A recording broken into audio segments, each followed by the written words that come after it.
कि भाजपा के कई नेता, कई मंत्री, कई जो चुनाव के उम्मीदवार हैं, जगह जगह में जाकर कह रहे हैं कि वो संविधान को बदलना चाहते हैं। अच्छा, वो सब कह रहे हैं कि हम संविधान बदलना चाहते हैं। मोदी जी जब मंच पे आते हैं तो कहते हैं कि ऐसी कोई बात नहीं है। जो करने जा रहे हैं वो बात हमेशा वो अपने छोटे नेताओं से, मंत्रियों से कहीं कहीं बुलवा देते हैं और सबसे पहले शुरू में उस बात को नकारते हैं। जैसे ही सत्ता फिर वापस आती है तो वही चीज करते हैं जिसको इन्होंने नकारा था। तो ये इनका एक पुराना सिलसिला, एक पुराना तरीका है।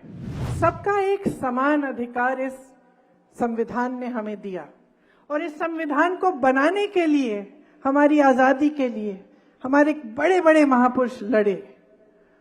तो इस संविधान ने अगर आपको कुछ दिया है तो ये जल, जंगल, जमीन का जो अधिकार है वो दिया है, वोट का अधिकार दिया है, समानता का अधिकार दिया है, आरक्षण का अधिकार दिया है।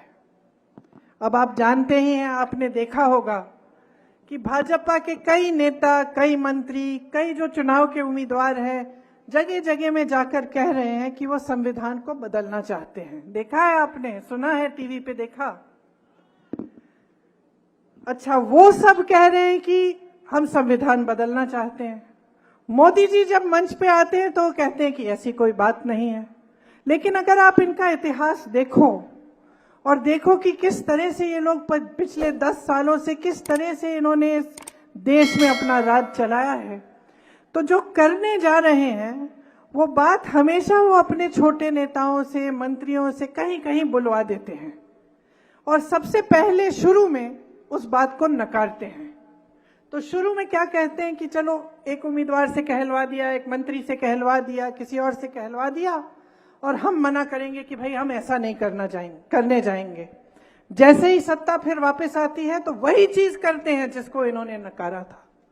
तो ये इनका एक पुराना सिलसिला, एक पुराना तरीका है। आज हमने देखा कि कितनी खतरनाक चीज कह रहे हैं कि इनके लोग कह रहे हैं कि संविधान को बदलेंगे। इस संविधान ने ही आपको अधिकार दिया, तो इसको बदलने का क्या मतलब है? इसको बदलने का एक ही मतलब है बहनों और भाइयों, कि ये लोकतंत्र को और भी दुर्बल बनाना चाहते हैं, कि इस देश की जनता को दुर्बल बनाना चाहते हैं। 10 सालों में उन्होंने ऐसा कोई काम नहीं किया जिससे हमारा लोकतंत्र, जिससे आपके अधिकार, चाहे आदिवासियों के अधिकार हो, चाहे दलितों के अधिकार हो, चाहे किसी आम जनता के अधिकार हो, उनको मजबूत करने का काम नहीं किया है। सिर्फ उनको कमजोर करने का काम किया है। और जितने भी ऐसे संस्थान हैं जो लोकतंत्र को बचाते हैं, जो आपको बचाते हैं, आपके अधिकारों को बचाते हैं, उनको कमजोर किया है। चाहे आप मीडिया को लीजिए, एक जमाने में जब हम लोगों की सरकार होती थी तो मीडिया हर रोज हमसे सवाल उठाती थी, हर रोज कहती थी कि भाई सरकार ये गलत कर रही है, वो गलत कर रही है। और ये अच्छा होता है लोकतंत्र के लिए।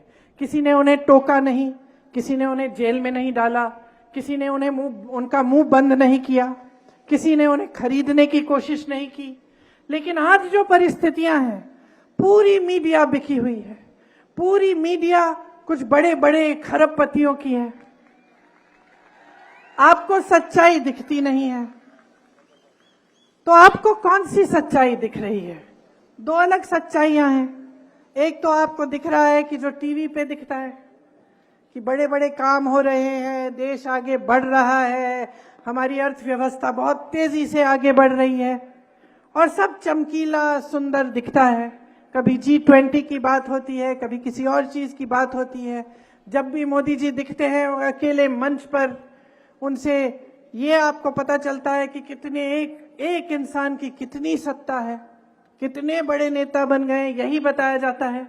दूसरी तरफ आपका जीवन, दूसरी तरफ आपके संघर्ष, दूसरी तरफ आप दुकान जाते हैं, मेरी बहनें जाती हैं, कुछ खरीद नहीं पा रही हैं, सब परिवार में सब काम कर रहे हैं, चाहे महिला हो, पुरुष हो, कहीं ना कहीं से नौकरी तो मिल नहीं रही है, जुगाड़ करके कहीं ना कहीं से कमाई कर लेते हैं, मजदूरी कर लेते हैं, फिर भी पूरा नहीं होता। बेरोजगारी चरम पे है। 45 सालों में सबसे ज्यादा बेरोजगारी आज है हमारे देश में। और टीवी में आपको क्या दिखता है? सब सुंदर, सब चमकीला। नमस्कार, मैं हूं मानक गुप्ता। अगर आपको हमारा ये वीडियो पसंद आया हो तो इसे लाइक और शेयर जरूर करें, और हां, हमें सब्सक्राइब और फॉलो करना ना भूलें ताकि आप देश और दुनिया की कोई खबर मिस ना करें। तो जुड़े रहिए हमारे साथ और देखते रहिए न्यूज़ 24।